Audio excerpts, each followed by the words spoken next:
এই পৃথিবীতে আমাদেরকে যিনি পাঠিয়েছেন, একটু জবান খুলে মহব্বতের সাথে বলেন তো তিনি কে? আল্লাহ তাআলা আমাদেরকে কেন পাঠিয়েছেন? আল্লাহ সৃষ্টির পেছনে একটি উদ্দেশ্য আছে না নাই? আমাদেরকে নিরর্থক অযথাই পৃথিবীতে পাঠানো হয়নি। কি কারণে আল্লাহ তাআলা পৃথিবীতে আমাদেরকে পাঠালেন? কোরআনুল কারীমের ৫১ নম্বর সূরা সূরাতুয যারিয়াতের ৫৬ নম্বর আয়াতে কারীমায় আল্লাহ তাআলা সেই উদ্দেশ্যের কথা জানালেন। আল্লাহ তাআলা বললেন, ওয়ামা খালাকতুল জিন্না ওয়াল ইনসা ইল্লা লিয়াবুদুন। I did not create the jinn kind and mankind except my worship. আল্লাহ তাআলা বলছেন, আমি জিন এবং মানব জাতিকে আমার গোলামি ছাড়া, আমার দাসত্ব ছাড়া অন্য কিছুর জন্য সৃষ্টি করি নাই। আমাদেরকে সৃষ্টি করা হয়েছে, আমাদেরকে পৃথিবীতে পাঠানো হয়েছে যার গোলামি করবার জন্য। তিনি কে? আমরা আল্লাহর গোলাম। শুধু আমরা গোলাম নই, আমরা গোলামের ঘরের গোলাম, বান্দির ঘরের গোলাম। আমাদের বাপ দাদা 14 গোষ্ঠী সবাই কার গোলাম? গোলাম জাত আমরা। আমরা যে আল্লাহর গোলাম, এই গোলামের বেস্ট এক্সাম্পল, সর্বোৎকৃষ্ট নমুনা, সর্বোৎকৃষ্ট উদাহরণ পাওয়া যায় একটি ইবাদতের ভেতরে। সেই ইবাদতের নাম হচ্ছে সালাত। সেই ইবাদতের নাম কি? সালাত। প্রত্যেকটি মুসলমানের জন্য আল্লাহ তাআলা এভরিডে রেগুলার কত ওয়াক্ত নামাজ ফরজ করেছেন? আর একটু জোরে বলেন। আপনি যে ইমানদার, আপনি যে মুমিন, এই পরিচয় ধারণ করে যে ইবাদত, সেটা হলো সালাত। কারণ নবীজি বলেছেন, বাইনাল আবদি ওয়াল কুফরি তারকুস সালাহ। আল্লাহর বান্দা আর কাফিরের মধ্যে পার্থক্য হলো নামাজ ছেড়ে দেওয়া। আল্লাহর বান্দা কখনো নামাজ ছাড়তে পারে না, কারণ ফজরের আজান যখন হয় মুয়াজ্জিন বলে আস-সালাতু খায়রুম মিনান নাওম, ঘুমের চাইতে নামাজ উত্তম। মুয়াজ্জিন নামাজে আসার জন্য আহ্বান করে। আপনি যদি তখন ঘুম থেকে উঠে সুন্দর করে ওযু করে মসজিদে গিয়ে আল্লাহকে সাজদা দেন, গোলামিটা হয় কার? যদি আপনি না উঠেন, ঘুমিয়ে থাকেন, ঘুম থেকে উঠলেন না, নামাজটা আদায় করলেন না, সালাতে আসলেন না, বলেন তো খুশি হয়েছে কে? আরেকটু জোরে বলেন।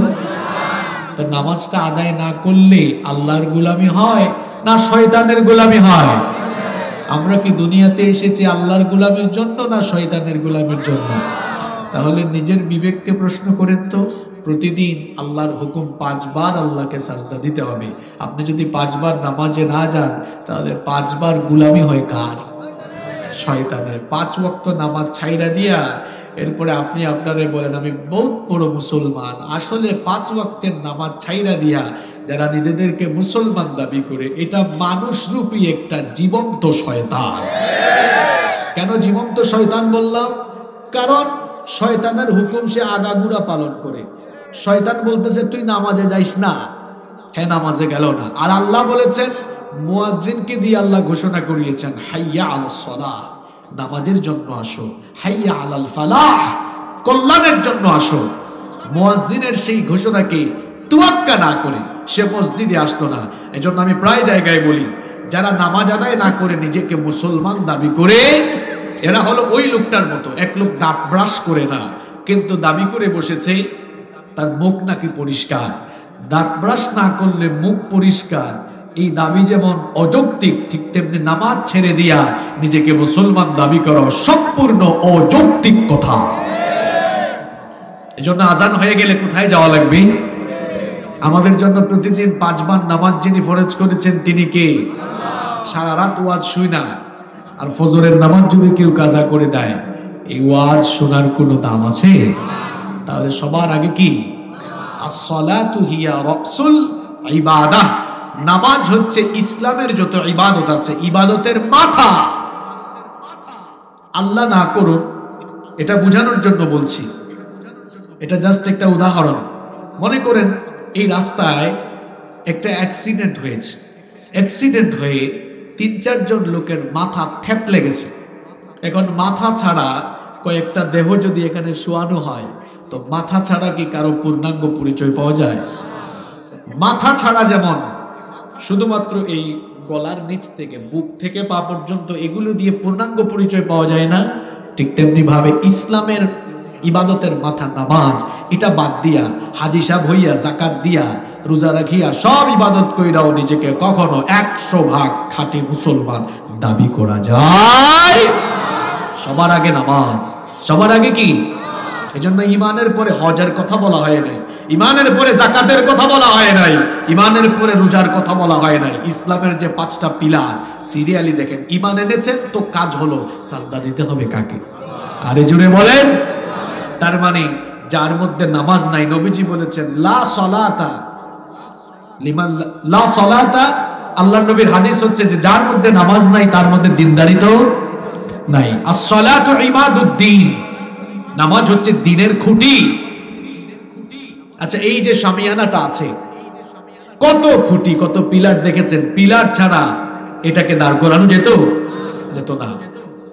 ইসলামের পিলার হচ্ছে সালাত।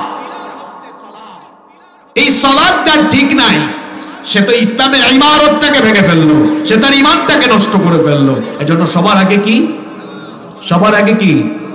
আজান হলে মসজিদে যাবেন তো? আহা, কেন নামাজ ছাড়েন বাবা জানরা, ভাই জানরা, কেন বলেন আমাকে? হাসরের মাঠে আমরা সবাই আল্লাহর সামনে দাঁড়াবো, কোনো সন্দেহ আছে? আরো জোরে বলেন, সন্দেহ আছে? আল্লাহর সামনে যখন আমরা দাঁড়াবো, আল্লাহ হিসাব নিবেন। হিসাব নেওয়ার ক্ষেত্রে আল্লাহ আগে কোন আমলের হিসাব নেবেন বলেন তো? নবীজি বলেছেন ইন্না আউওয়ালা মা ইউহাসাবু বিহিল আবদু ইয়াউমাল কিয়ামাতি মিন আমালিহি সালাতুন। নবীজি বলেছেন নিশ্চয়ই আল্লাহ কিয়ামতের দিন সবার আগে তোমাদের কাছ থেকে নামাজের হিসাব চাইবেন। হিসাব ঠিক রাখছেন তো? হ্যাঁ, আপনি 5 ওয়াক্তের নামাজ ঠিক রেখেছেন তো? নিজের বিবেককে প্রশ্ন করুন। ইয়াং ছেলে যারা আছে তারা বলতেছে হুজুর এখন না, আমরা বুড়া হই তারপরে নামাজ পড়বো। ভাই, keep in your mind there is no serial of death, মৃত্যুর কোনো সিরিয়াল নাই। আপনি বুড়ো হবেন এটা কে বলেছে আপনাকে? কারণ আপনার মতো কত যুবক জোয়ান বয়সে পৃথিবী থেকে চলে যাচ্ছে, এরকম আছে না নাই? এই বয়সের ইবাদতের দাম বেশি। বুড়া হয়ে গেলে মাজায় ব্যথা, পিঠে ব্যথা, মেরুদণ্ডে ব্যথা, হাঁটুতে ব্যথা, জয়েন্টে জয়েন্টে ব্যথা, ঠিক মতো রুকু দেওয়া যায় না, ঠিক মতো সাজদা দেওয়া যায় না। কিন্তু যৌবন বয়সে ফিজিক্যাল ফিটনেস ভালো থাকে, এই সময় রুকু সাজদা সুন্দর হয়, নামাজটা সুন্দর হয়।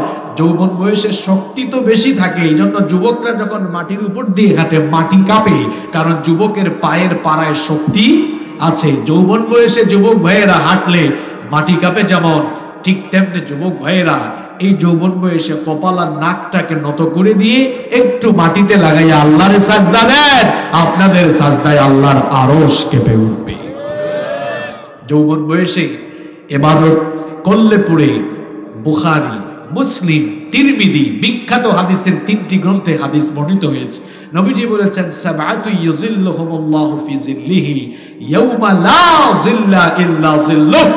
7 শ্রেণীর মানুষকে আল্লাহ কিয়ামতের দিন তার আরশের ছায়ার নিচে জায়গা দিবেন, যেদিন আরশের ছায়া ছাড়া আর কোনো ছায়া থাকবে না। তার মধ্যে 1 শ্রেণীর লোক কারা? ওয়াশাবুন নাশাআ ফি ইবাদাতিল্লাহ, যে যুবকরা যৌবনকাল আল্লাহর ইবাদতে কাটিয়েছে। সুবহানাল্লাহ। এজন্য আমার যুবক তরুণ ভাইদেরকে বলছি, ভাই এই বয়স ইবাদতের বয়স, এই বয়স চরিত্র গঠনের বয়স, এই বয়স আল্লাহকে বেশি বেশি সাজদা দেওয়ার বয়স। 5 ওয়াক্ত নামাজ আমরা কাজা করব না ইনশাআল্লাহ। নামাজ ঠিক রাখবেন তো? কারণ আল্লাহ সবার আগে কোন আমলের হিসাব নেবেন। এবার আসি মূল কথায়। শুধু আজকে নামাজের ওয়াজ করে যাব না, এই নামাজের ভিতরেই সব আছে। আল্লাহ তাআলা আমাদের জন্য রেগুলার নামাজ ফরজ করেছেন কয় ওয়াক্ত? 5 ওয়াক্ত। এখন 5 ওয়াক্তের নামাজ আল্লাহ কেন দিলেন? আমরা যেন আল্লাহকে সাজদা দেই। শুধুমাত্র আমাদের কাছ থেকে সাজদা আদায়ের জন্যই কি আল্লাহ 5 ওয়াক্ত নামাজ দিয়েছেন? বুঝে শুনে বলেন, শুধু কি আল্লাহ তাআলা আমাদের কাছ থেকে সাজদা নেওয়ার জন্য 5 ওয়াক্ত নামাজ দিয়েছেন? না, শুধু এই উদ্দেশ্যে দেওয়া হয় নাই। কারণ আপনারা কেউ যদি আল্লাহকে সাজদা না দেন, আমার আল্লাহর কোনো লস আছে? পৃথিবীর একটা মানুষও যদি আমার আল্লাহকে সাজদা না দেয়, আমার আল্লাহর তাসবিহ না জপে, আমার আল্লাহর জিকির না করে, আল্লাহর লস আছে?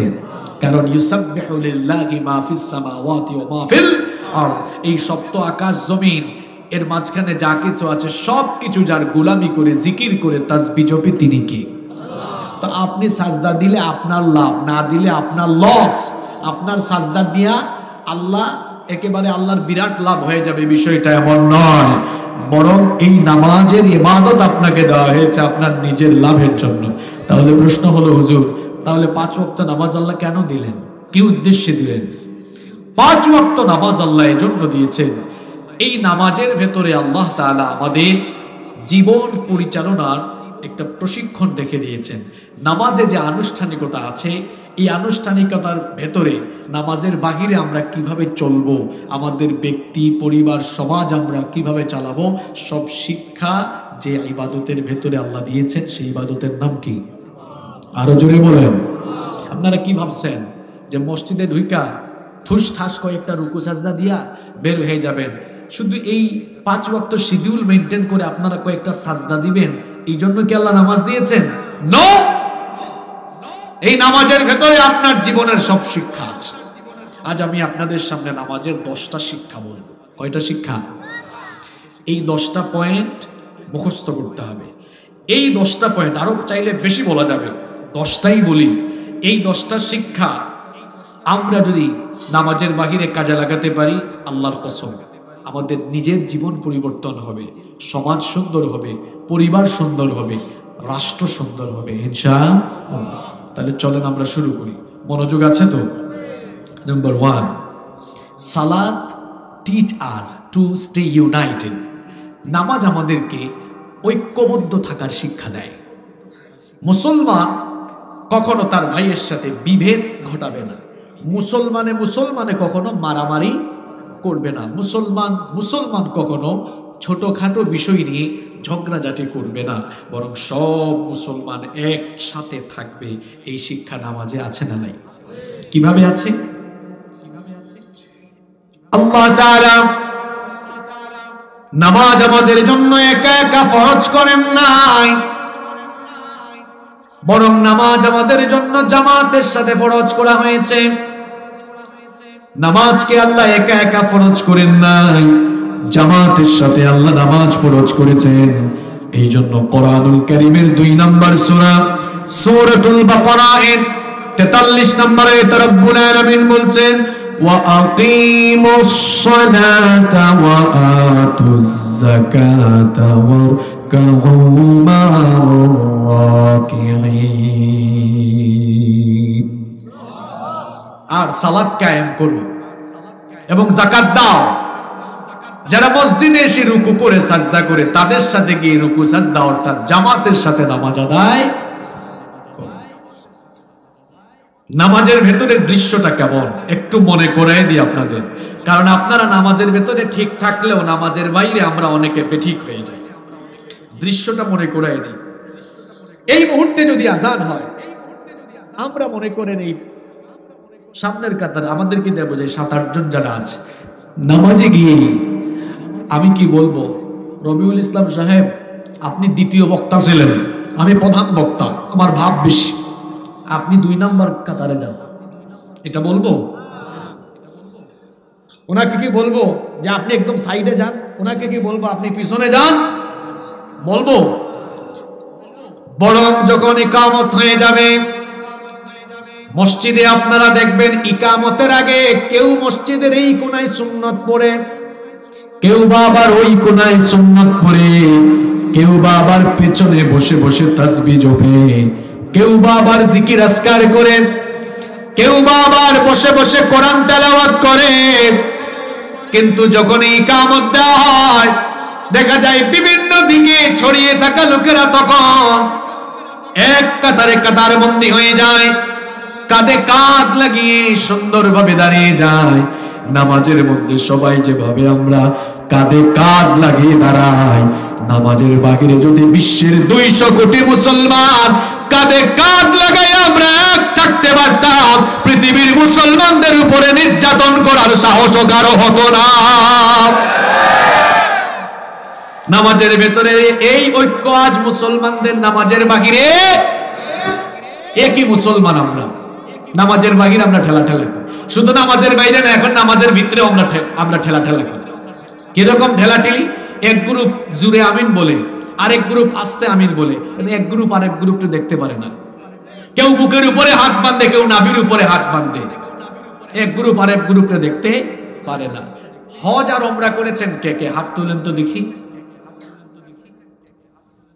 মাশাআল্লাহ, বেশ কয়েকজন আছেন, হাতগুলো নামান। আল্লাহ, আমরা যারা যেতে পারি নাই আমাদেরকে বারবার যাওয়ার সুযোগ করে দিও।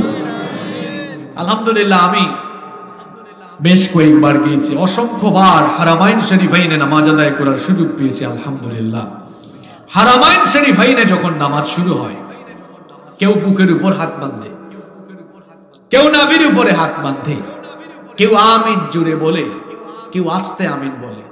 নামাজের শেষে এটা নিয়ে তারা কোনো ঠেলাঠেলি করে? আস্তে বলেন, আরো ঠেলাঠেলি করে? কারণ এটা আমাদের মৌলিক বিষয়। আমরা যেটা করি, যারা নামাজে আসে তাদেরকে নিয়ে আমরা ঠেলাঠেলি করি, কে কোথায় হাত বাঁধবে, কে জুড়ে, কে আস্তে আমিন বলবে। আরে ভাই, এগুলো বন্ধ করে যারা বেনামাজি আছে তাদেরকে নামাজে আনার কাজ করুন আপনি। নামাজিদেরকে নিয়ে আপনার এত এলার্জি কেন? যার মন চায় বুকে হাত বাঁধুক, যার মন চায় নাভির উপরে হাত বাঁধুক, যার মন চায় জুড়ে আমিন বলুক, যার মন চায় আস্তে আমিন বলুক। এগুলো নিয়ে ফাইজলামি করবেন না, বরং যে মসজিদ মুখী নয় তারা কেমনে মসজিদে আনা যায় সে ব্যাপারে দাওয়াতি কাজ করুন।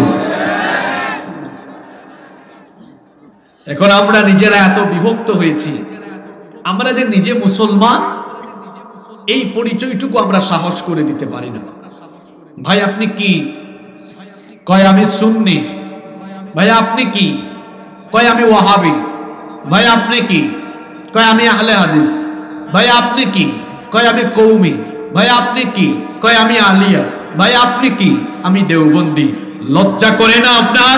আপনি যে এইসব পরিচয়ে পরিচিত হন, এভাবে পরিচয় দেন, আপনার লজ্জা থাকা দরকার। কারণ আপনার প্রধান এবং প্রথম পরিচয় আপনি মুসলমান। লজ্জা থাকা দরকার আপনার। আপনি নিজেকে মুসলমান বলে দাবি করতে পারেন না। এই পৃথিবীর কোন নবী এসে কোন উম্মতকে তারা ওয়াহাবি বানিয়েছেন, সুন্নি, আহলে হাদিস আর এটা সেটা বানিয়েছেন? পৃথিবীর সকল নবীরা মুসলমান ছিলেন, আর তারা পৃথিবীতে এসে মানুষদেরকে মুসলমান বানিয়েছেন। পারলে মুসলমান বানান, উল্টা আমরা মুসলমানদের কাফের বানাই দিই। মুসলমানদের কাফের না বানাইয়া পারলে আপনি মানুষকে ঈমানের পথে আনেন। এই যে আমরা নিজেরা ঠেলাঠেলি করতেছি, এই ঠেলাঠেলিতে আমাদের নিজেদের কোনো কল্যাণ হবে? নামাজের 1 নাম্বার শিক্ষাটাই তো আমরা আজ পর্যন্ত গ্রহণ করতে পারলাম না, তো কিসের নামাজ আপনি পড়েন? নামাজের 1 নাম্বার শিক্ষাটাও আপনি নামাজের বাহিরে অ্যাপ্লাই করতে পারলেন না।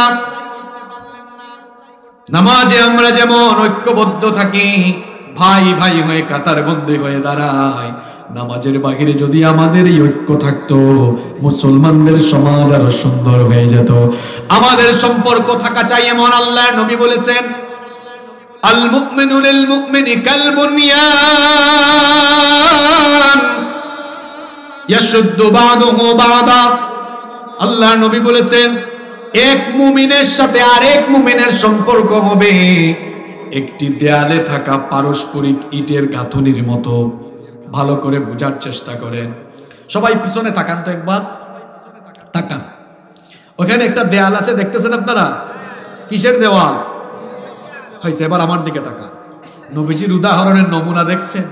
নবীজি বলেছেন মুমিনে মুমিনে মানে আমাদের সম্পর্ক হবে ওই দেয়ালে থাকা ইটের গাঁথুনির মতো শক্তিশালী। এবার আমার দিকে তাকান। এই পিলার থেকে এই পিলার পর্যন্ত এখানে যদি কয়েকশো ইট সিমেন্ট বালি ছাড়া একটার উপর আরেকটা রাখি, এটা মজবুত হবে না। সিমেন্ট বালি ছাড়া একটা আলাদা রাখলে কেউ আলতো করে একটা ধাক্কা মারলে এটা কি হবে? পড়ে যাবে। আমরা যদি মসজিদের বাহিরে, আপনি সুন্নি, আমি আহলে হাদিস, আপনি দেওবন্দি, আমি কওমি, আমি আলিয়া, এক মুসলমান জাতির ভিতরে আমরা ভাগাভাগি হয়ে যাই, ইসলাম বিরোধীরা যারে যখন আলতো করে ঠোকা মারবে তখন তার মেরুদণ্ড ভেঙে যাবে। এখন তাই হচ্ছে। কথা বুঝতেছেন না আমার? আর ওই দেয়ালের মতো যখন আমরা সবাই নামাজের বাহিরে আরে আপনার সাথে আমার সামান্য একটা মাসআলা নিয়ে সমস্যা, অসুবিধা নাই, ইত্তিহাদ মাল ইখতিলাফ, ইখতিলাফের সাথে আমরা ঐক্যবদ্ধ থাকব। আমরা যদি সবাই এবার সামান্য ছোট ছোট মাসআলাগত পার্থক্য বলে নামাজের বাইরে এক থাকতে পারি, ওই দেয়ালকে গিয়ে 5 জন যদি ধাক্কা ধাক্কি করে ফালাইতে পারবে? ফালাইতে পারবে? আমরা যদি এক মুমিন আরেক মুমিনের সাথে সম্পর্ক এরকম সুসংহত শক্তিশালী করে আমরা যদি নামাজের বাহিরে ঐক্যবদ্ধ থাকতে পারি, আমাদের এই শক্তিশালী প্রাচীরকে ভেঙে ফেলে দেওয়ার সাহস কারো হবে না। যদি আমরা সবাই একত্রিত থাকতে পারি তাহলে আলেম উলামাদের উপরে এত নির্যাতন হতো না। একত্রিত থাকলে এই দেশে ইসলামপন্থীদের উপরে এত জুলুম নির্যাতন আসতো না।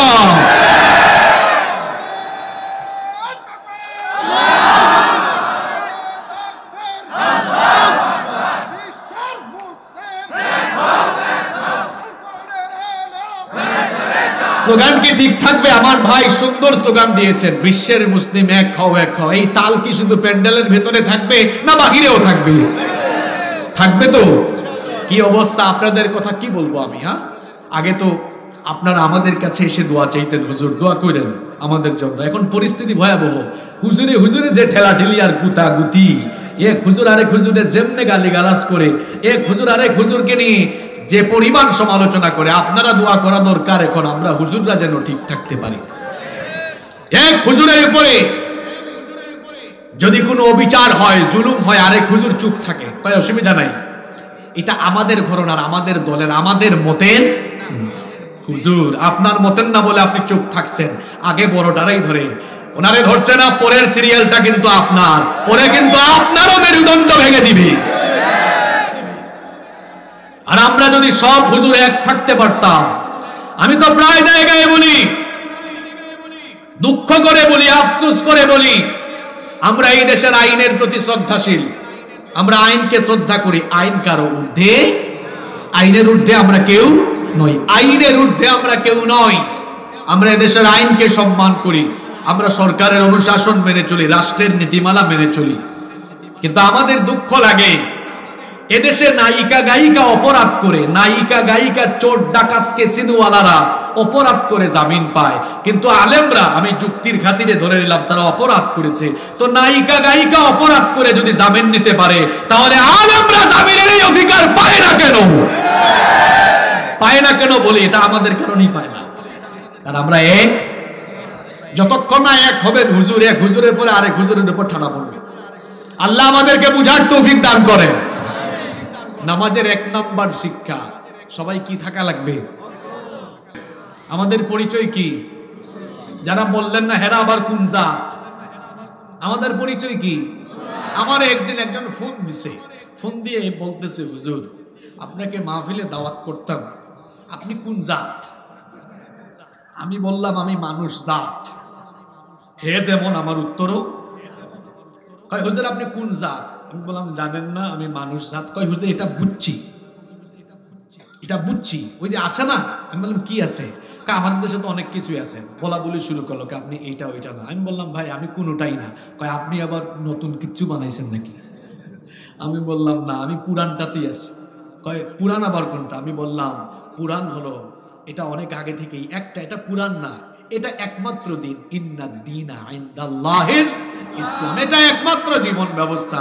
আমি ইসলাম গ্রহণ করেছি, আমি সুন্নি নই, আহলে হাদিস নই, কৌমি নই, আলিয়া নই, আমার পরিচয় আমি মুসলমান। আমার পরিচয় কি? আমাদের প্রভু এক, এক নবীর উম্মত, জীবন বিধানে ওই শিবানী কোরআন।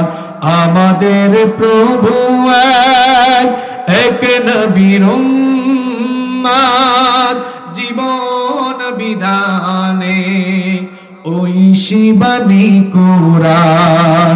তবে কেন এক নও হে মুসলমান, এক করিয়াও বান। ঐক্যবদ্ধ হওয়ার দরকার আছে না নাই? আরো জোরে বলেন, ঐক্যবদ্ধ হওয়ার দরকার আছে না নাই? এখন আমরা আলেমে আলেমে গুতাগুতির কারণে ইসলাম বিরোধীরা একজোট হয়ে গিয়েছে। আলেমে আলেমে বিভেদ এখন জালিমে জালিমে দোস্তি, আলেমে আলেমে বিভেদ এখন জালিমে জালিমে দোস্তি, পথের ঠিকানা জানা নেই কারো, কে কোথায় পাবে স্বস্তি, কে কোথায় পাবে স্বস্তি। আমাদের অবস্থা শোনেন, সালাতে দুহাত কোথায় বাঁধবে নবীর উপরে বুকে, আমিন বলবে চুপিসারে নাকি সজরে আওয়াজ ফুকে, ছোট আর ছোট বিষয় নিয়েও চলছে ভীষণ দ্বন্দ্ব, সব দল ভাবে আমরাই ভালো অন্যরা কালো মন্দ,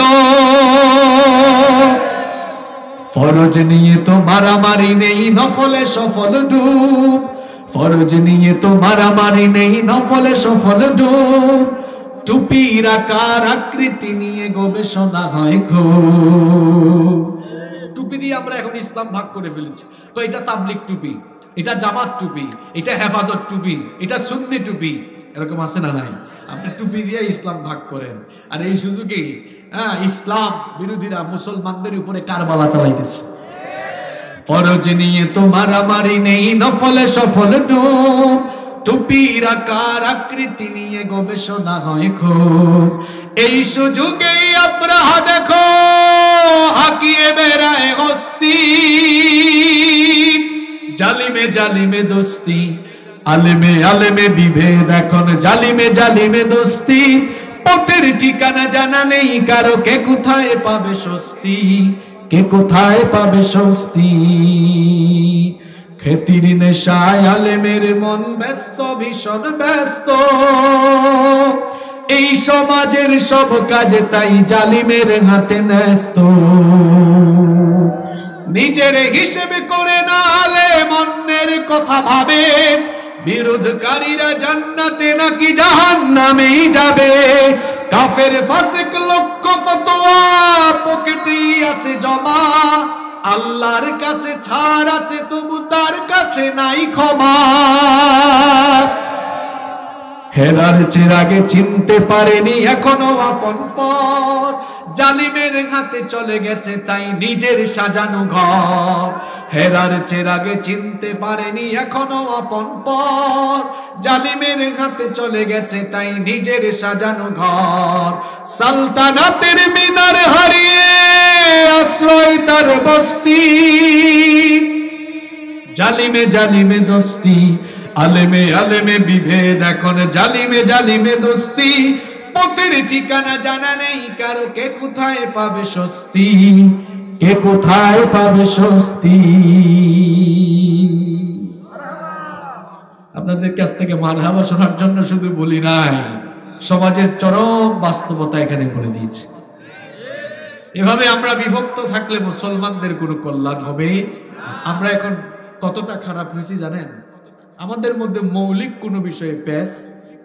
আচ্ছা বলেন তো, আজ পর্যন্ত কোনো হুজুর এই বিষয়ে কি দ্বিমত হয়েছে যে একজন বলছে ফজরের নামাজ হইল 4 রাকাত, আরেকজন বলছে না এটা আমার মতে 6 রাকাত, একজন বলতেছে রোজা এটা রমজান মাসে, আরেকজন বলতেছে না রোজা এটা শাবান মাসে, এরকম কোনো ভেজাল আছে? তাহলে মৌলিক বিষয় নিয়ে আলেমদের মধ্যে কোনো বিভেদ আছে, যেগুলা অপশনাল ঐচ্ছিক বিষয় নিয়ে। আমাদের মূল যদি ঠিক থাকে তো মূল ঠিক রেখে আমরা কি সবাই এক থাকতে পারি না? আমরা পারি কি না? না, আপনার সাথে আমার একটা মিলে নাই, আপনি কাফির, আমার সাথে আপনার একটা মিলে নাই, আপনি বলেন আমিও কাফির। আচ্ছা বুঝলাম, ভালো কথা, আমি কাফির আর আমি আপনাকে বানাইলাম কাফির। এখন আপনার সাথে তো বাবা মিলে নাই আমার একটা, মিলছে কয়টা? 99টা। তো একটা না মিলার কারণে আপনি আমাকে একবার কাফির বললেন, 99টা মিলছে, এখন আপনি আমাকে 99 বার মুমিন বলা লাগবে। কথা বুঝেন নাই? যদি আপনার সাথে আমার 5টা বিষয়ের অমিল থাকে, 5 বার কাফির বললেন, তো 95টা মিল আছে, 95 বার আপনি আমাকে মুমিন বলা লাগবে। আপনার প্রতি আমার দৃষ্টিভঙ্গি কেমন জানেন? আমার সাথে যদি আপনার 49টা অমিল হয় আর 51টা মিলে, আমি আপনাকে বলবো বুকে আসেন, আপনি আমার ভাই, কারণ অমিল বিষয় এখনো কম, মিলের বিষয় বেশি। আমরা কি এই উদারতা লালন করি? আসতে বলতেছেন কেন? কথা বলছেন না কেন? এই রূপ কি আপনাদের এলাকায় আছে নাকি? কথা বলতেছেন, হ্যাঁ? যেভাবে জবাব আসে না, জবাব না শুনলে তো বোঝা যায় রূপ মনে হয় আছে। আমরা কথা বললে স্টেজে বুঝি তো। রুগী যেমন, ডাক্তার যেমন চেম্বারে রুগী আসলে ডাক্তার বুঝে ফেলে রুগীর সমস্যা। আমরা চিকিৎসক নই, তবে আমরা যারা দাওয়াতি ময়দানে কাজ করি আমরা অনেক সময় মানুষের সেন্টিমেন্ট দেখে বুঝে ফেলি। তো জবাব দেন না কেন আপনারা? আমরা সবাই এক থাকতে পারবো তো? ঐক্যবদ্ধ থাকার আদেশটা মোল্লার না আল্লাহ? আল্লাহ বলেছেন ওয়াতাসিমু বিহাবলিল্লাহি জামিআন ওয়ালা তাফাররাকু। আল্লাহর আদেশটা ভালো করে শুনেন। আল্লাহ বলেছেন ওয়াতাসিমু বিহাবলিল্লাহি জামিআন ওয়ালা তাফাররাকু।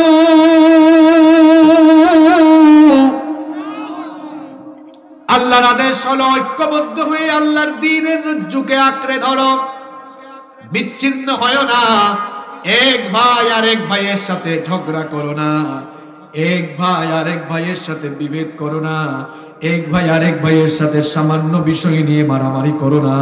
কারণ আল্লাহ কোরআনে বলেছেন ইন্নামাল মুমিনুনা ইখওয়া, এক মুমিন হলো আরেক মুমিনের ভাই। আবার বুখারীর হাদিসে নবীজি বলেছেন আল মুসলিমু আখুল মুসলিম, একজন মুসলমান আরেকজন মুসলমানের ভাই। এই দুনিয়াতে 200 কোটি মুসলমান নারী পুরুষ আছে, তার মানে হলো এই দুনিয়াতে আমার ভাই শত শত কোটি আছে। কথা বুঝেন নাই? আফ্রিকার জঙ্গলে অথবা পশ্চিমের দেশগুলোতে ঈমান যে ব্যক্তি এনেছে সেও আমার ভাই, তার সাথে আমার কোনো বিভেদ, তার সাথে আমার বিভেদ নাই, তার সাথে আমার কোনো মতবিরোধ নাই। যারা এক আল্লাহকে মানে, এক নবীকে যারা বিশ্বাস করে, কোরআন সুন্নাহ মেনে যারা জীবন পরিচালনা করে, তারা সবাই আমাদের ভাই। এক মুমিনের সাথে আরেক মুমিন আমরা কখনো ফাসাদ করব না।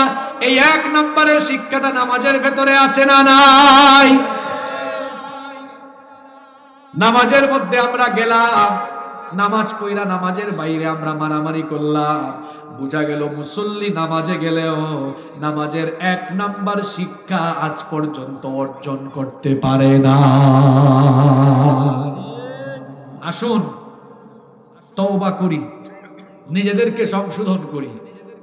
ভাই ভাই কখনো বিভেদ করব না। আমার কওমির ভাইদেরকে আমি সম্মান করি, আমার আলিয়ার ভাইদেরকে আমি সম্মান করি, আমার আহলে হাদিসের ভাইদেরকে আমি সম্মান করি, সুন্নি ভাইদেরকে আমি সম্মান করি। কেন? কারণ তারা সবাই মুসলমান, সবাই আমার ভাই। ঠিক কিনা বলেন? আমরা নিজেরা যদি ভেদাভেদ করি পরিণতি ভালো হবে না। আজকে কাশ্মীরে মুসলমানরা মার খায়, চেচনিয়া বসনিয়ায় মুসলমান মার খায়, ফিলিস্তিনে মুসলমান মার খায়। 200 কোটি মুসলমান একসাথে যদি ঐক্যবদ্ধ হয়ে এইসব নির্যাতনের বিরুদ্ধে একসাথে হুঙ্কার ছাড়তো, তাহলে দেখতেন যারা বোমা ছাড়ে আর যারা বন্দুক দিয়ে আমার মা বোনদেরকে, ভাই বোনদেরকে যারা অন্যায়ভাবে হত্যা করে, একত্রিত থেকে আমরা একটা হুঙ্কার ছাড়লে তাদের কলিজাটা কেঁপে উঠে যেত। আমরা একত্রিত নাই বলে তারা আমাদের মাথার মধ্যে কাঁঠাল ভেঙে খাচ্ছে। আল্লাহ আমাদেরকে হেদায়েত দান করুন। একটা উদাহরণ দিয়ে এই পয়েন্টটা শেষ করি। আপনাদের সবার হাতে হাতে যদি একটা করে লাঠি দেওয়া হয়, একটা লাঠি আপনাদের হাতে থাকলে ভাঙ্গা সহজ হবে না কঠিন হবে? হ্যাঁ, কঠিন হবে। আমার পেছনে কেউ ঘুমাইতেছেন নাকি আল্লাহ জানে। একটা লাঠি হাতে দিলে, শোনেন, আমি গত 3 রাতে সব মিলাইয়া 6 ঘন্টাও ঘুমাইনি। এত জার্নি করেও আওয়াজ এখনো ঠিক আছে, আলহামদুলিল্লাহ। আপনারা তো খুব একটা দূর থেকে আসেন নাই, এখনো আওয়াজের দোষে এমন কেন, কনসেন্ট্রেশন এমন কেন? একটু আন্তরিকতা দিয়ে জবাব দেন। প্রত্যেকের হাতে হাতে যদি একটা করে লাঠি দেওয়া হয়, এটা ভাঙা সহজ না কঠিন? অনেক সহজ। এখন যদি এক একজনের হাতে 100টা করে লাঠি দেয়, 100 ভাঙতে পারবেন? আমার বাড়ি সিলেট, আমরা সিলেট হয় তোমার কুতাকুতি আরম্ভ হয়ে যাবো, তুমি বাগদা ঘরটা নাই। আমরা বলি মানে কুতাকুতি, আপনারা কি বলেন? কুতাকুতি না? লেগেছে, অসুবিধা নাই। তার মানে কুতাকুতি ভাঙতে পারবে। কি বুঝাতে চাইলাম?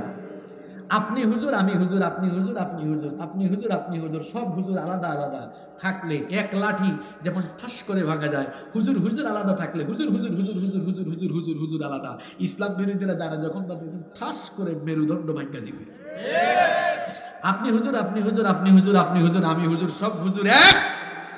100টা লাঠি ভাঙতে যেমন কুতাকুতি শুরু হয়, সব হুজুর আমরা যদি একসাথে থাকতে পারি, আল্লাহর কসম এই বাংলাদেশে কোন রামবাম নাস্তিক মুরতাদ ইসলাম বিরোধীরা ইসলামের বিরুদ্ধে কথা বলার সাহস কোনোদিন পাবে না ইনশাআল্লাহ।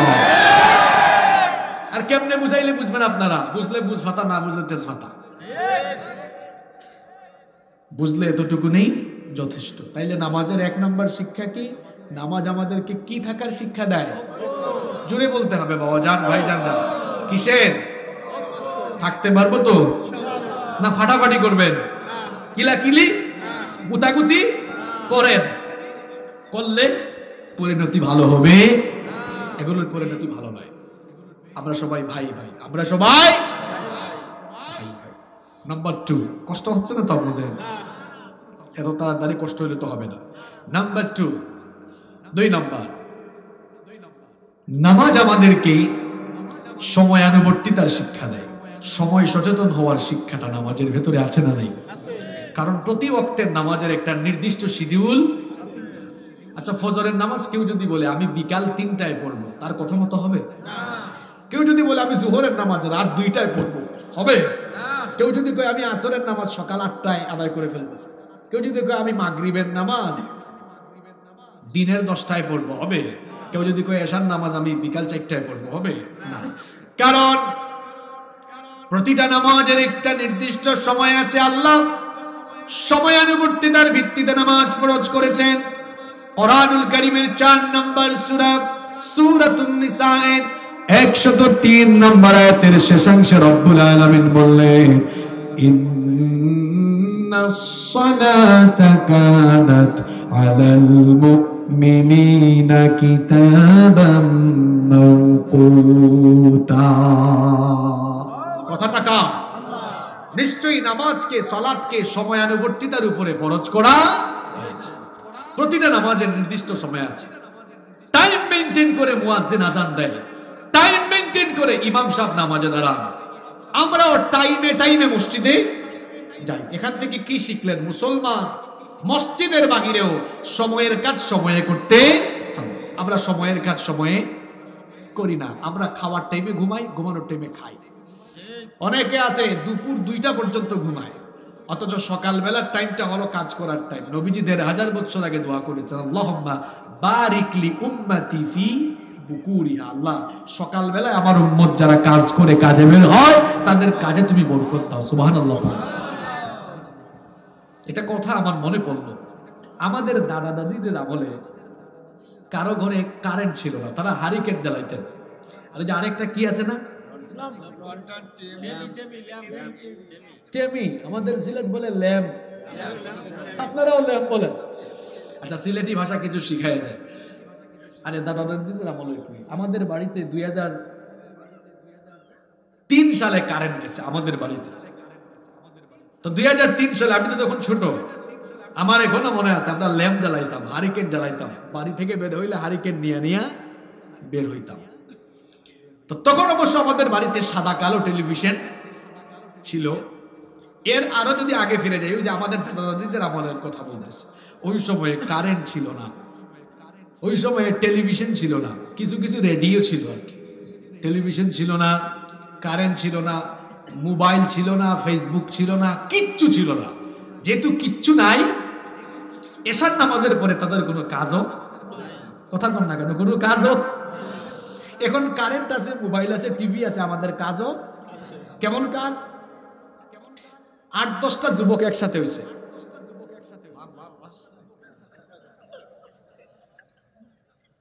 ঠিক না? আপনাদের আমলেও আপনারা কি করতেন?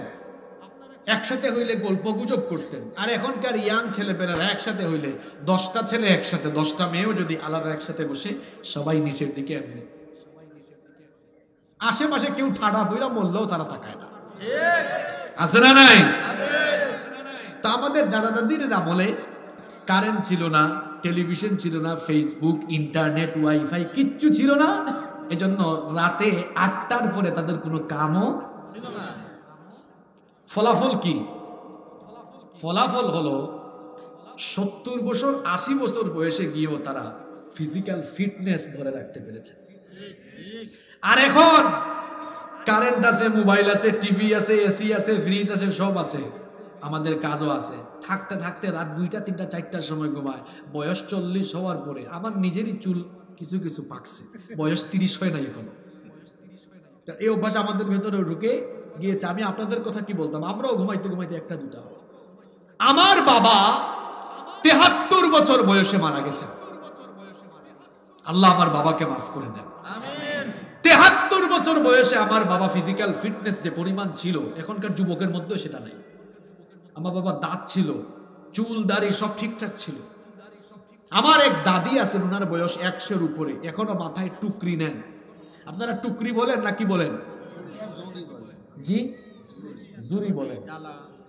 এখনকার মহিলারা 35-40 বছর বয়সে আধা বুড়া, 50 বছর বয়সে ফুল।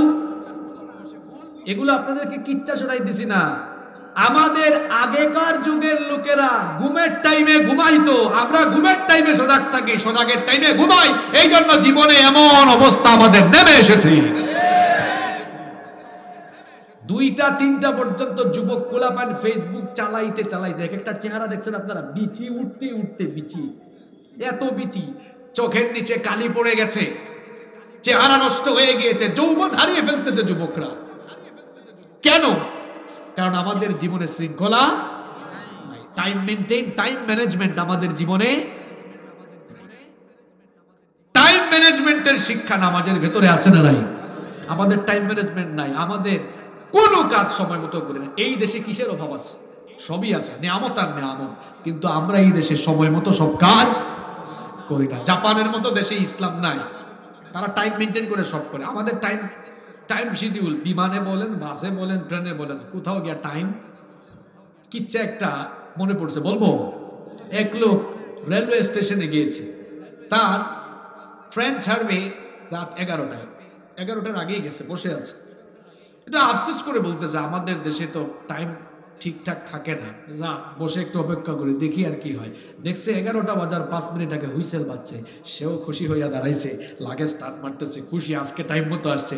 আরেক ভাই আটকায় ধরছে, দাঁড়ান, এটা আজকের না, গতকাল রাত 11টার ট্রেন, আজকে 11টায় আসছে। এরকম হয় কিনা? নামাজ মুয়াজ্জিন সাহেব টাইম মতো দেন। কোনদিন কি দেখছেন মুয়াজ্জিন সাহেব জোহরের আজান সকাল 10টায় দিয়ে দিছে? কোনদিন কি দেখছেন মুয়াজ্জিন সাহেব আসরের আজান বিকাল 2টায় দিয়ে দিছে? টাইম আছে না নাই? এখান থেকে আমরা কি শিখলাম? আমরা টাইম মতো যেমন নামাজে যাই, আমাদের জীবনের প্রতিটা কাজ আমরা টাইম মতো করব, এই শিক্ষা নামাজে। আরো জোরে বলেন, ইয়া আল্লাহ, আপনাদের কষ্ট হচ্ছে? সামনের পয়েন্টগুলো মজা, তবে ভয় পাইয়েন না, বেশি লম্বা করব না ইনশাআল্লাহ। আমি জানি আপনাদের কষ্ট লাগতেছে, ঠান্ডা লাগতেছে না? 3 নম্বর পয়েন্টগুলো মনে আছে তো? 1 নাম্বারটা বলেন, নামাজ আমাদেরকে কিসের শিক্ষা দেয়? 2 নাম্বার, নামাজ আমাদেরকে টাইম ম্যানেজমেন্ট শেখায়। 3 নাম্বার, নামাজ আমাদেরকে সঠিক নেতা নির্বাচনের শিক্ষা দেয়। কিভাবে? আমরা নামাজে যখন যাই তখন একজন আমাদের নামাজে নেতৃত্ব দেন, তিনি হচ্ছেন ইমাম। সেই ইমামকে আমরা ফলো করি। ইমাম আরবি শব্দ, এর বাংলা হলো নেতা। তিনি সকল মুসল্লিদের নামাজের নেতৃত্ব দেন বলে তাকে বলা হয় ইমাম। আপনাদের গ্রামে ইমাম সাহেব লাগবে। এখন কোনো একজন লোক যদি এরকম আসেন, উনার তিলাওয়াত শুদ্ধ না, উনি কামিল পাশ করেন নাই, কিংবা দৌরায় হাদিস পাশ করেন নাই, তিলাওয়াত শুদ্ধ না, নামাজের মৌলিক মাসআলাগুলো জানেন না, এরকম লোককে কি আপনারা মসজিদে ইমামতিতে রাখবেন? বাপরে বাপ, বুঝা গেল এই বাগানাঙ্গার মানুষ খুব সচেতন, আলহামদুলিল্লাহ। তো বাগানাঙ্গার মানুষ নামাজে ইমাম সাহেব নির্বাচনের বেলায় যোগ্যতা দেখে মসজিদের বাহিরে শুধু বাগানাঙ্গা নয়, প্রতিটি মুসলমান তার সমাজে যখন নেতা বানাবে, সমাজের দায়িত্বশীল বানাবে, তখন ওই নেতা চোর কিনা, ডাকাত কিনা, চরিত্রহীন, লম্পট, দুর্নীতিবাজ কিনা সেটা যাচাই বাছাই করে এদেরকে বাদ দিয়ে যোগ্য চরিত্রবান নামাজি মানুষদেরকে নেতা বানানো দরকার। এই শিক্ষা যদি আমরা নামাজ থেকে নিতে পারতাম, তাহলে কোনদিনও চোর, ডাকাত, চাঁদাবাজ, টেন্ডারবাজ, সন্ত্রাস, লম্পট, দুর্নীতিবাজরা আমাদের সমাজের নেতা হতে পারত না। এই শিক্ষাটা আমরা আদৌ নিতে পারি? কিসের অভাব এই দেশে বলেন? এদেশে মাটি এত উর্বর, সোনালী ফসল ফলছে। এই দেশে ধান হয়েছে আপনাদের এলাকায় এবার কেমন হয়েছে? আলহামদুলিল্লাহ, ভালো হয়েছে, তাই না? আলহামদুলিল্লাহ পড়েন। আমার এলাকায় ভালো হয়েছে। যে পরিমাণ সরিষা দেখলাম দেশের বিভিন্ন অঞ্চলে হয়েছে, আলহামদুলিল্লাহ। উত্তরবঙ্গে, রবিউল ভাই তো উত্তরবঙ্গ সফর করেছেন, তিস্তা ব্যারেজে বালুর মধ্যে ভুট্টা হচ্ছে, আপনি দেখেছেন? বালুর মধ্যে ভুট্টা হচ্ছে। এদেশে কিসের অভাব? আমাদের সিলেটে গেলে দেখবেন পাথরের খনি আছে। আমার বাড়ি পাথরের খনির কাছাকাছি। পাথরের খনি দেখছেন আপনারা কখনো? দেখেছেন? মাটি খুললেই কি দেখা যায়? পাথর আর পাথর, পাথর আর কার দেয়া নেয়ামত। আমার দেশে পাথরের নেয়ামত আছে, পাথরের খনি আছে, গ্যাসের খনি আছে, কয়লার খনি, এত এত সম্পদের খনি। এগুলো দিয়ে আমরা অনেক উন্নত হতে পারতাম, পারি না কেন? এই খনিগুলোকে লুটপাটের জন্য আমাদের দেশে আছে চোরের খনি। এমন চোর চুরি করতে করতে হাজার হাজার কোটি ডলার চুরি করতে করতে দেশের সম্পদ লুটপাট করে বিদেশে বেগম পাড়া বানিয়েছে। নামাজে আমরা যেমন যোগ্য আলেমকে নামাজের ইমাম বানাই, ঠিক তেমনি আমরা নামাজের বাহিরে সমাজের প্রতিটি সেক্টরে যখন চরিত্রবান মানুষগুলোকে নেতা বানাবো, তখনই আমাদের সমাজ সুন্দর হবে, সমাজে শান্তি আসবে, নইলে শান্তি কখনো আসবে না। এই শিক্ষাটা নামাজে আছে না নাই?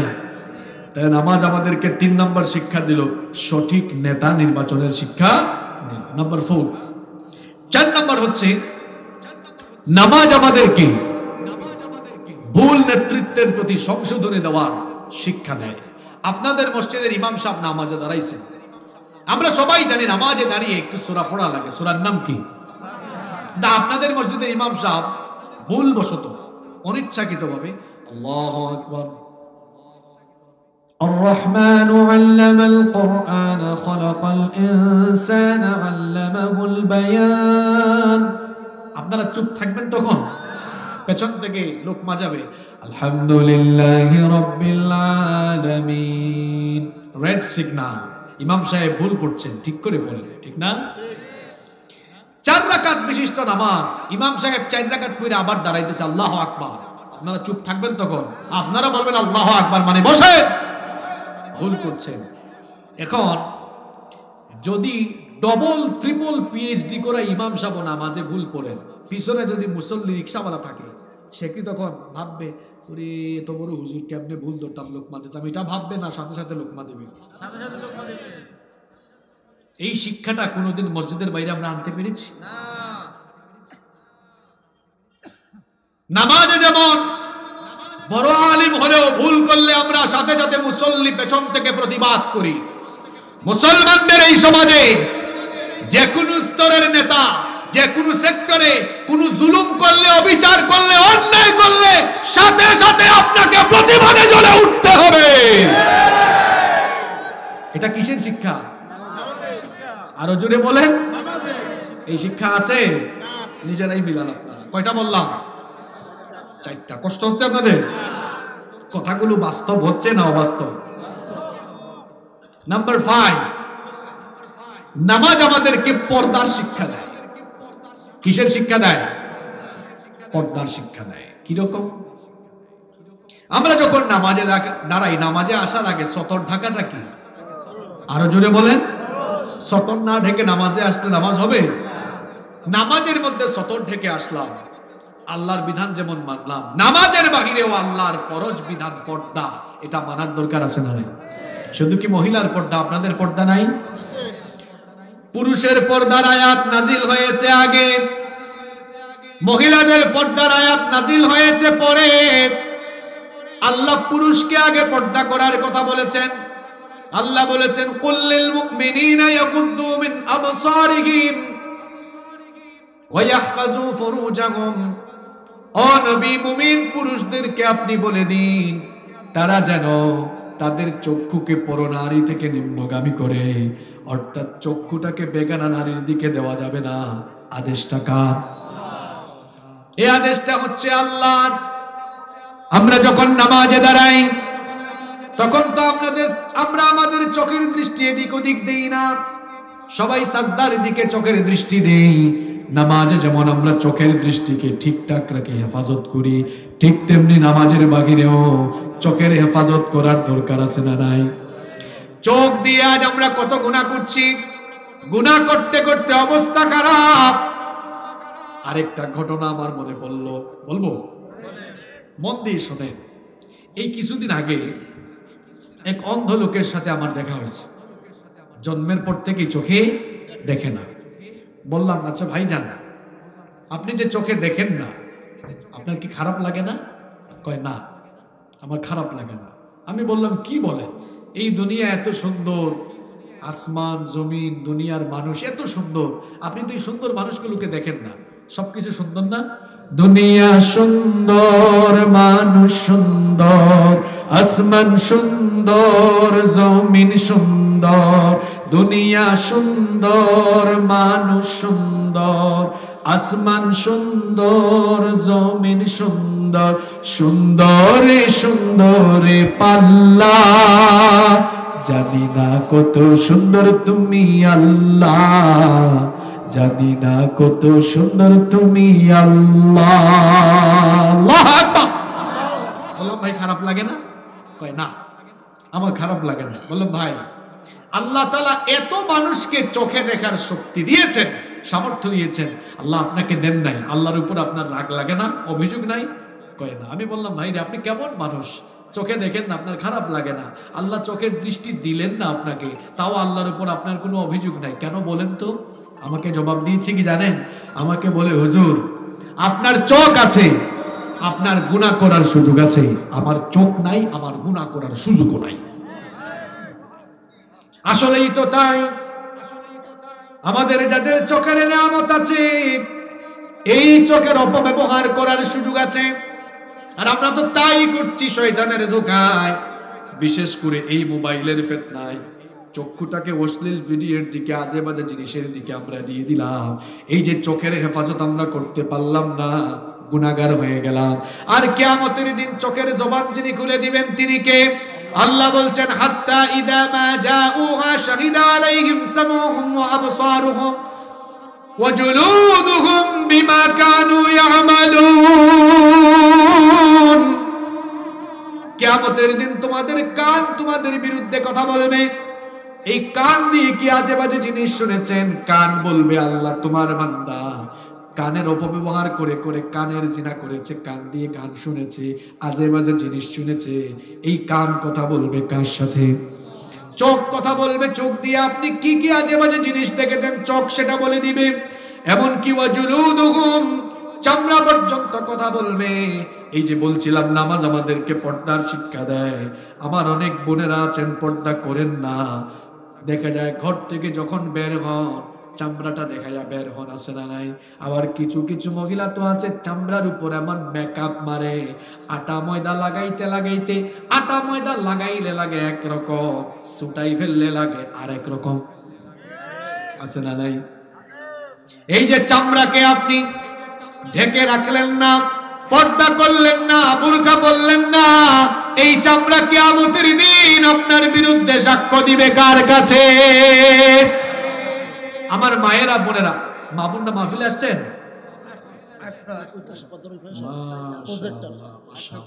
আমার মা বোনদেরকে আমি অনুরোধ করছি, খবরদার আমার মায়েরা, কলেজ বিশ্ববিদ্যালয় পড়ুয়া বোনেরা, এই চামড়াটা মানুষকে দেখাইয়েন না বোন, আম্মা জান, দেখাইয়েন না। এটা আপনার চামড়া আপনার থাকবে না। এটাকে এত ঢলাঢলি করেন, এত মেকআপ মারেন, এত দামি দামি ব্র্যান্ডের লোশন লাগান, এত মেকআপ মারেন, এটা আপনার বিরুদ্ধে কথা বলবে, বলবে আল্লাহ তোমার বান্দিকে তুমি এই চামড়া দিয়েছো, সৌন্দর্য দিয়েছো, এটা তুমি আদেশ দিয়েছিলে ঢেকে রাখতে, ঢেকে রাখে নাই।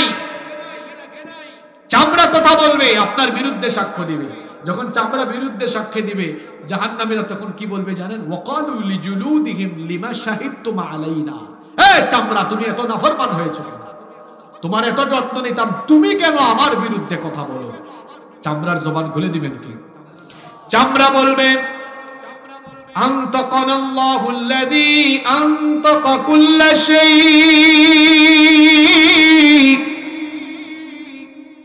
চামড়া বলবে যিনি বাক শক্তিদাতা তিনি আজ আমার জবান খুলেছেন যেন তোমার সব আকাম কুকাম আমি ফাঁস করে দিতে। বুঝবেন মজা সেই দিন। মায়েরা বোনেরা, জাহান্নামের আগুন থেকে বাঁচার জন্য চামড়া ঢেকে রাখুন। বুরখা আবার পয়রা তামসা করবেন না। কিছু মহিলারা আছে লাল নীল বেগুনি কত জাতের বুরখা পরে, আবার টাইট ফিট বুরখা। নবীজি এদের ব্যাপারে বলেছেন নিসাউহুম কাসিয়াতুন আরিয়াত। শেষ জামানায় কিছু নারীরা পর্দা নিয়ে তামাশা করবে, এমন এমন কাপড় চোপড় পরবে, কাপড় পরলেও উলঙ্গ উলঙ্গ লাগবে, অর্থাৎ কাপড় এমন টাইট ফিট হবে শরীরের অঙ্গ প্রত্যঙ্গ বুঝা যাবে। আবার এত ফেতনা ছড়াবে আলা রুউসিহিম কাসনিমাতিল মুখতিল ইজাফ। বুখতি উটের কুজের মতো ভাঁজ দিয়া দিয়া হিজাব পরবে। কিছু মহিলা আছে দেখবেন বুরখা পরছে ঠিক আছে, এরপরে আবার হিজাব পরছে, মুখে আবার মেকআপ মাইরা ঠুটে লিপস্টিক মারছে, আছে না নাই? এটা হলো পর্দার নামে ফাইজলামি, এটা পর্দার নামে তামাশা। কারণ মানুষের দেহের সৌন্দর্য হলো এই ফেস, মুখ। মুখ দেখলেই মায়া লাগে, এটাই আপনি খুলে রাখলেন। এক ব্যাককল, এক এলাকায় চুরি বাড়ছে, চুরি। তো এক ব্যাককল চিন্তা করলো চুরি যেহেতু বাড়ছে এলাকায়, তো দরজার মধ্যে সিটকা, আপনারা সিটকারি বলেন না কি বলেন? সিটকারি না, সব দেখি মিলে আপনাদের সাথে। তো এক ব্যাককল হে দেখতেছে এলাকায় শুধু চুরি হচ্ছে, তো মনে মনে চিন্তা করলো আমার ঘরের সিটকারি আরো মজবুত করা দরকার। দেখলো সিটকারি আছে একটা, মিস্ত্রি এনে আরো লাগাইছে চারটা, চাইনা রেখ হয়েছে কত। এই ব্যাককল এবার রাতের বেলা খুশি হয়ে 5টা সিটকারি লাগাইয়া ঘুমাইছে, কিন্তু জানালা খুলে দিয়া ঘুমাইছে। দরজা লাগাইয়া জানালা খুলে রাখলে যেমন চুরির সম্ভাবনা থাকে, ঠিক তেমনি বুরখা পইরা হিজাব পরে মুখ খোলা রাখলে ফিতনার সম্ভাবনা। এজন্য আল্লাহ কোরআনে বলেছেন নারীরা তোমাদের মাথার উপরে এমন একটা চাদর ফেলে দাও যেটা মুখ সহ ঢেকে তোমাদের বক্ষদেশ পর্যন্ত আবৃত করে রাখবে। কিন্তু আল্লাহর এই আদেশ পালনও আমাদের দেশে বাধা। দেখেন না, গত 3-4 দিন ধরে ঢাকা বিশ্ববিদ্যালয়ে আমাদের বোনদেরকে ক্যাম্পাসে ঠিকঠাক মতো বুরখা এবং পর্দা করতে দেওয়া হচ্ছে না। আপনারা ফেসবুকে নিউজটা দেখেন নাই? দেখেছেন? চিন্তা করেছেন 91% মুসলমানের দেশে, এ দেশের সবচাইতে শ্রেষ্ঠ বিশ্ববিদ্যালয় আমরা বলি ঢাকা বিশ্ববিদ্যালয়। সেই ঢাকা বিশ্ববিদ্যালয়, এই ঢাকা বিশ্ববিদ্যালয় হিন্দুদের বাপদাদারা বানায় নাই, নবাব সলিমুল্লাহ জায়গা দিয়েছে। মুসলমান নেতারা এই ঢাকা বিশ্ববিদ্যালয় বানিয়েছে। আজকে মুসলিম বোনেরা তারা পর্দার বিধান, সেখানে তারা সঠিকভাবে পর্দা করতে পারছেন না। এরা কারা? এরা কারা যারা আমাদের বোনদেরকে বিশ্ববিদ্যালয় ক্যাম্পাসে নিকাব খুলে বুরকা খুলে এরকম অবস্থা দেখতে, তারা এরকম অবস্থায় দেখতে চায় কেন? এরা কারা? এরা হলো তারা শেয়াল সব সময় মুরগির কি চায়? জোরে কর না কেন? শিয়াল সব সময় মুরগির কি চায়? লুচ্চা বদমাশ গুলো সব সময় নারীদেরকে, শিয়াল যেমন মুরগিকে স্বাধীন দেখতে চায়, লুচ্চা বদমাশরা নারীদেরকে সব সময় চোখের সামনে বেপরদা দেখতে চায়। আমি এজন্য খুব কঠিন ভাষায় বলি, তোর যদি বেপরদা নারী এত দেখতে মন চায়, ঘরে গিয়ে তোর বউকে দেখ যা। বিশ্ববিদ্যালয়ের ক্যাম্পাসে আমার বোনদেরকে পর্দার বিধানে বাধা দেওয়ার এমন অধিকার কে তাদেরকে দিয়েছে? 91% মুসলমান সেটা জানতে চায়। বিশ্ববিদ্যালয়ের ক্যাম্পাসে জিন্সের প্যান্ট পরে, টপস পরে, আটো পোশাক পরার অধিকার যদি অন্যান্য মেয়েরা ভোগ করতে পারে, তাহলে আমার হিজাবি বোনেরা, পর্দাশীল বোনেরা, তারা কেন পর্দা করার অধিকার ভোগ করতে পারবে না? অবশ্যই তাদেরকে সে অধিকার দেওয়া লাগবে। বেশি খাপাইয়েন না দেশের মানুষকে। আপনাদেরও সবার মেয়ে আছে না নাই? আপনাদের মেয়েগুলো বিশ্ববিদ্যালয়ের ক্যাম্পাসে, কলেজে বেপর্দা হইয়া গিয়া লুচ্চা বদমাশরা রাস্তাঘাটে মেয়েদেরকে টিজ করুক, ইফটিজিং করে ডিস্টার্ব করুক, কোনো বাবা এটা চান? আপনারা চান বাবা জানরা? আপনারা এটা চান আপনাদের মেয়েকে ডিস্টার্ব করুক? আমাদের দেশের মেয়েরা বখাটে ছেলেদের কুনজর থেকে বাঁচবার জন্য তারা এখন মাদ্রাসার মতো কলেজেও বিশ্ববিদ্যালয়েও আমার বোনেরা এখন ইসলাম চর্চা শুরু করেছে। তারা এখন বোরকা পড়ছে, হিজাব মেনটেন করছে, যাতে করে এই বখাটেদের থেকে তারা যেন নিজেরা একটু সেফ থাকতে পারে। কিন্তু আমার আপনার বোনদেরকে, আপনাদের মেয়েদেরকে বিশ্ববিদ্যালয় ক্যাম্পাসে, কলেজের ক্যাম্পাসে, বিভিন্ন স্কুলে এইরকম কিছু বখাটে লোকেরা তারা তাদেরকে পর্দার বিধান মানতে বাধা দিচ্ছে। আমরা স্পষ্ট ভাষায় বলে দিতে চাই, আমাদের মেয়েদেরকে, আমাদের বোনদেরকে দেশের কোন স্কুল, কলেজ, বিশ্ববিদ্যালয়ে যদি বোরকা পড়তে, পর্দা করতে বাধা দেওয়া হয়, এদেশের তাওহীদবাদী মানুষ প্রতিবাদে ফেসে উঠবে ইনশাআল্লাহ। নামাজ আমাদেরকে 5 নম্বরে কিসের শিক্ষা দেয়? পর্দার শিক্ষা দেয়। কষ্ট হচ্ছে আপনাদের, তাই না? আর 5টা আছে, বেশিক্ষণ লাগবে না, 10-15 মিনিট ধৈর্য থাকবে তো ইনশাআল্লাহ। 5টা মনে আছে নি না খাইয়া ফেলছেন? একটু রিভাইজ মারি। 1 নম্বর, নামাজ কিসের শিক্ষা দেয়? মারামারি করবেন, ঠেলাঠেলি। 2 নম্বর, নামাজ আমাদেরকে টাইম ম্যানেজমেন্ট শেখায়। 3 নম্বর, সঠিক নেতা নির্বাচনের শিক্ষা দেয়। 4 নম্বর, নেতা ভুল করলে ভুলের প্রতিবাদ করারও।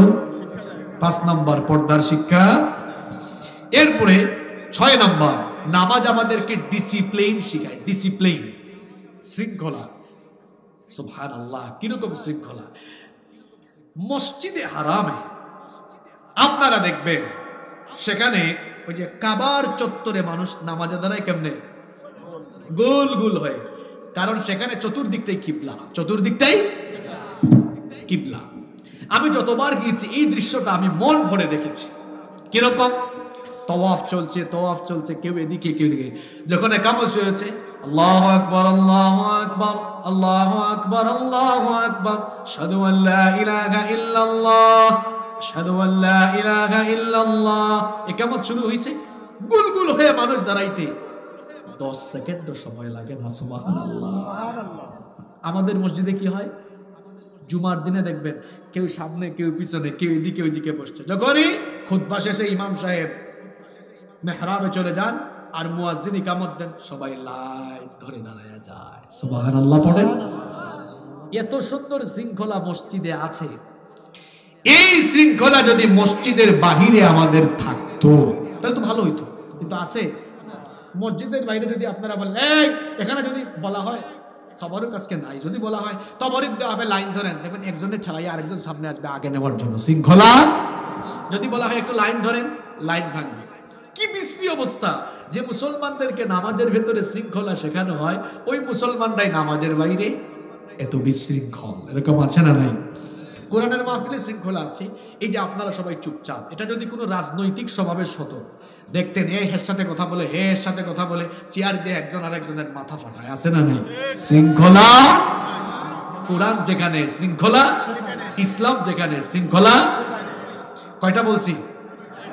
নাম্বার 7, 7 নম্বর, নামাজ আমাদেরকে আল্লাহর দাসত্ব আর বন্দেগীর শিক্ষা দেয়। এই যে আমরা নামাজে চলে আসি আজান হলে, এসে আমরা আল্লাহর দেওয়া বিধান মতো সবগুলো আনুষ্ঠানিকতা সম্পন্ন করি। নামাজের বাহিরে আমরা আল্লাহর প্রতিটি বিধান এরকম মানতে হবে। সুদ ঘুষ ছাড়তে হবে, আদেশ কার? আরো জোরে বলেন। জুলুম ছাড়তে হবে, মানুষের হক মাইরা খাওয়া বন্ধ করতে হবে। এভাবে আল্লাহর প্রতিটি বিধান মেনে চললেই নামাজের শিক্ষাটা বাহিরে প্রতিফলিত হবে ইনশাআল্লাহ। কষ্ট হচ্ছে? নাম্বার 8 নাম্বার হচ্ছে নামাজ আমাদেরকে ভুল নেতৃত্ব পরিবর্তনের শিক্ষা দেয়। ভুল নেতৃত্ব পরিবর্তনের শিক্ষা দেয়। যেমন আপনার মসজিদে ইমাম সাহেব নামাজে ভুল করলেন, লোকমা দিলেন, আবার ভুল করলেন, লোকমা দিলেন, মানলো না, তখন কি এটাকে রাখবেন না পেছনের ঘাট ধরে নামায় আসবেন? নামায় আনবেন। ঠিক তেমনি নামাজের বাহিরে কেউ যদি ভুল করে করে, মুসলমানদের মূল্যবোধে আঘাত করে, ইসলাম আর মুসলমানদের স্বার্থ বিরোধী কোনো কাজ করে আমরা বুঝাবো বুঝায় না মানলে মুসলমানরা ঐক্যবদ্ধ হয়ে তারে ওটাই না নামায়া দিবে। এটা নামাজে এই শিক্ষাটা আছে না নাই? আরো জোরে বলেন আছে না নাই? নাম্বার 9 নাম্বার, নামাজ আমাদেরকে জীবন সংশোধনের শিক্ষা দেয়। কিরকম? নামাজে আপনি ভুল করে ফেলছেন, ভুল নামাজটাকে ঠিক করার জন্য একটা তরিকা রাখা হয়েছে, সেটা কি? সহু সেজদা। যখন সহু সেজদা দিলেন নামাজটা আবার ঠিক হয়ে গেল। এই শিক্ষা নামাজের বাহিরেও আছে। গুনার আকর্ষণ তো আমাদের আছে না নাই? কারণ শয়তান তো আছেই গুনাহ করানোর জন্য। শয়তানও কোনো ভুল করায় ফেলছে, অসুবিধা নাই, সাথে সাথে তওবা করে ফেলবো কার কাছে? মাফ করে দিবেন কি? নামাজের 10 এবং সর্বশেষ শিক্ষা বলছি, নামাজ আমাদেরকে কুরআনময় সমাজ গঠনের শিক্ষা দেয়। কিরকম? নামাজে কি আমরা কোরআন ছাড়া অন্য কোনো বই তিলাওয়াত করি? আসতে বলছেন কেন? নামাজে যেমন আমরা কোরআন ছাড়া অন্য কোনো বইয়ের তিলাওয়াত করি না। কিছু কিছু মানুষ যারা গেল, এরা কি গীত শুনতে পছন্দ করে? এই এলাকায় গীত গাওয়া বক্তা আসে নাকি? একটু তাইলে উঠে গেল কেন? যাই হোক, কোনো না কোনো ঝামেলা আছে। আমি যে বিষয়ে কথা শুরু করেছি সেই বিষয়ে আছি না? আছে। যারা আছেন এরা রিয়েল শ্রোতা, আলহামদুলিল্লাহ পড়েন। কুরআনময় জীবন গঠনের শিক্ষা দেয়। নামাজে আমরা একটা কিতাব থেকে তিলাওয়াত করি, সেই কিতাবের নাম কি? আমরা যেমন এই কুরআন দিয়ে নামাজ পড়ি, ঠিক তেমনি এই কুরআন দিয়ে সমাজের প্রতিটা সেক্টর, শিক্ষাঙ্গন, সমাজের প্রতিটা সেক্টর, আইনাঙ্গন, আদালত, বিচারালয়, সব এই কুরআন দিয়ে পরিচালনা করতে হবে।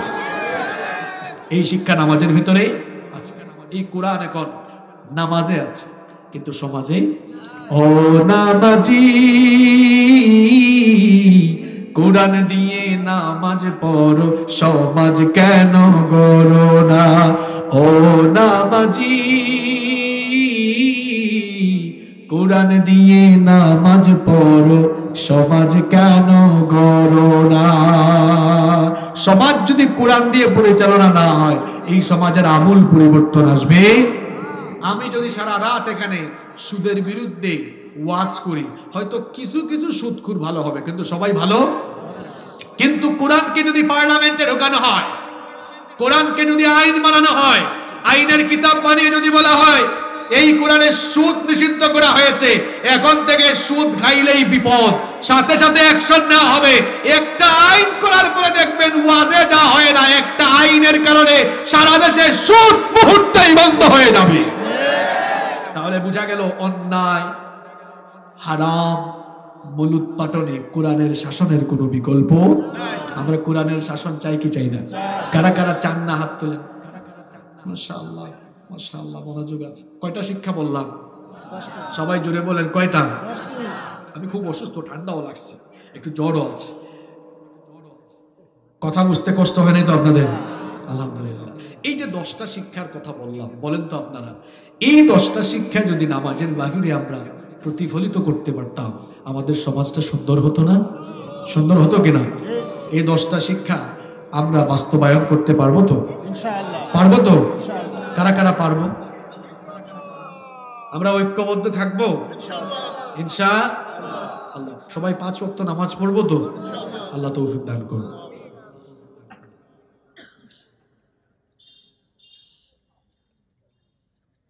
মাহফিলের ওসিলা করা শিরক হবে কিনা? নেক আমল করে তারপরে আল্লাহর কাছে বলা যায়, আল্লাহ এই নেক আমল আমরা করেছি, এই নেক আমলের বিনিময়ে তুমি আমাদেরকে কি করো?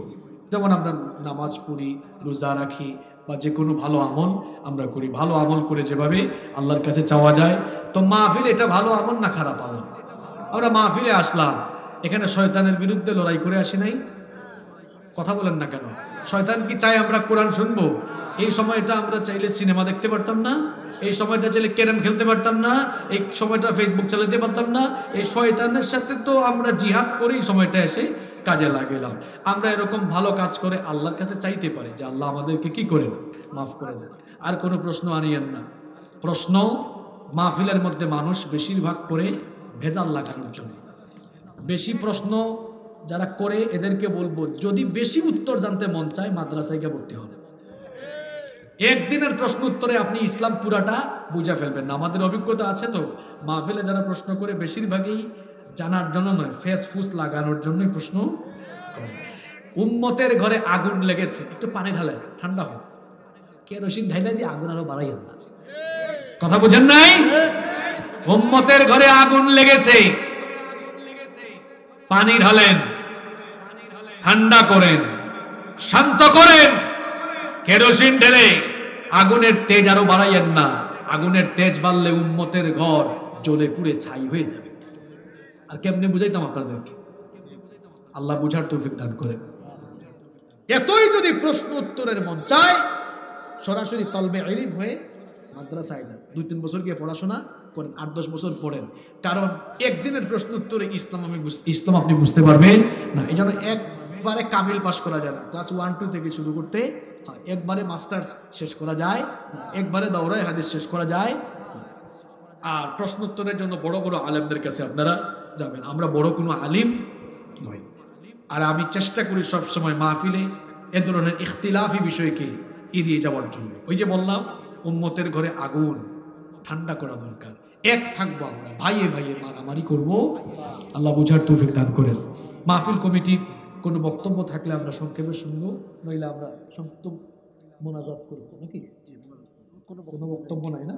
মাশাআল্লাহ, আমার ভাই ঢাকায় ব্যবসা করেন, এলাকার যুবক ভাইয়েরা মিলে খুব সুন্দর আয়োজন করেছেন। আল্লাহ এই আয়োজনকে কবুল করেন। আমার কথায় আপনারা কষ্ট পেয়েছেন? আমার কথায় কষ্ট পেয়ে থাকলে আপনারা সেটা ক্ষমা সুন্দর দৃষ্টিতে দেখবেন। আমি যতগুলো কথা বলেছি, মনের অনিচ্ছায় ভুল বললে আল্লাহ সেগুলো আপনাদের অন্তর থেকে মুছে দেন। যত ভালো কথা বলেছি আল্লাহ আমলের তৌফিক দেন। আল্লাহুম্মা আমিন। ربنا ظلمنا أنفسنا وإن لم تغفر لنا وترحمنا لنكونن من الخاسرين ربنا لا تزغ قلوبنا بعد إذ هديتنا وهب لنا من لدنك رحمة إنك أنت الوهاب ربنا اصرف عنا عذاب جهنم إن عذابها كان غراما رب العالمين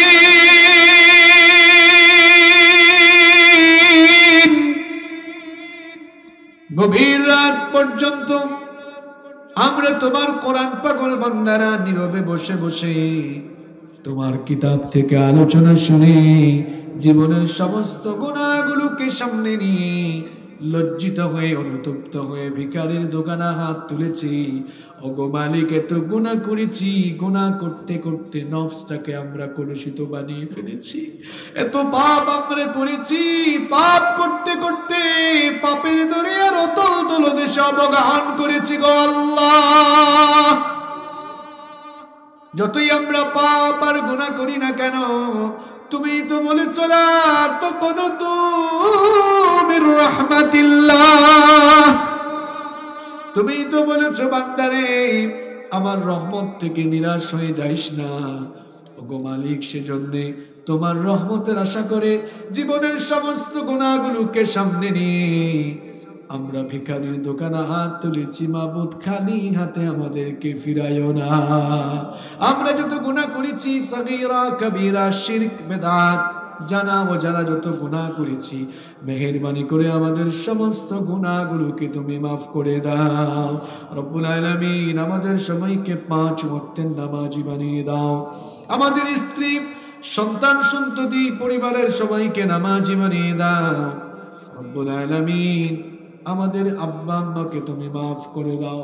আমাদের যাদের আব্বা আম্মা আমাদেরকে এতিম বানিয়ে অন্ধকার কবরে চলে গিয়েছেন, আমাদের কলিজার টুকরা কবরবাসী আব্বা আম্মাকে মাফ করে দাও। আমাদের যাদের আব্বা আম্মা বেঁচে আছেন, নেক হায়াত বাড়িয়ে দাও। যতদিন তারা বেঁচে থাকবেন আমাদের আব্বা আম্মার খেদমত করার তৌফিক দান করে দাও।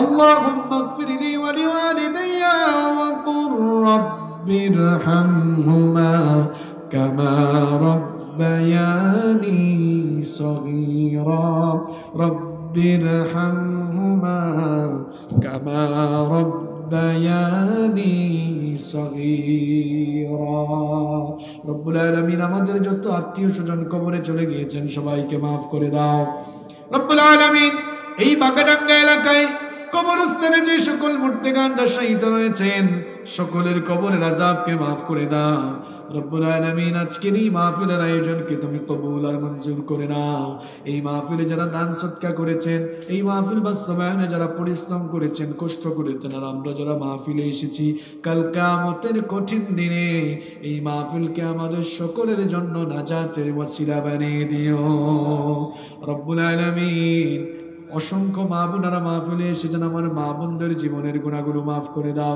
তাদেরকে নামাজি বানিয়ে দাও পর্দায় থাকার তৌফিক দাও আমার নিঃসন্তান মা বোনদেরকে সন্তান নামক নেয়ামত দিয়ে ধন্য করে দাও রব্বুল আলামিন আমার সাথে যারা হাত তুলে আমিন আমিন বলছেন তাদের সকলের মনোবাসনাকে তুমি পূরণ করে দাও আজকের মাহফিলের যত উলামায়ে কেরাম কথা বলেছেন মাহফিলে প্রধান অতিথি বিশেষ অতিথি সভাপতি যারা ছিলেন আল্লাহ সবাইকে মাফ করে দাও রব্বুল আলামিন মাহফিলে যত আলোচনা হয়েছে সেগুলো আমাদেরকে বাস্তব জীবনে আমল করার তৌফিক দান করে দাও বিফadli সুবহান রাব্বিকা রাব্বিল ইজ্জাতি আম্মা ইয়াসিফুন ওয়া সালামুন আলাল মুরসালিন ওয়ালহামদুলিল্লাহি রাব্বিল আলামিন ওয়া জাআল আখিরু কালামিনা ইনদাল মাউত লা ইলাহা ইল্লাল্লাহু মুহাম্মাদুর রাসূলুল্লাহ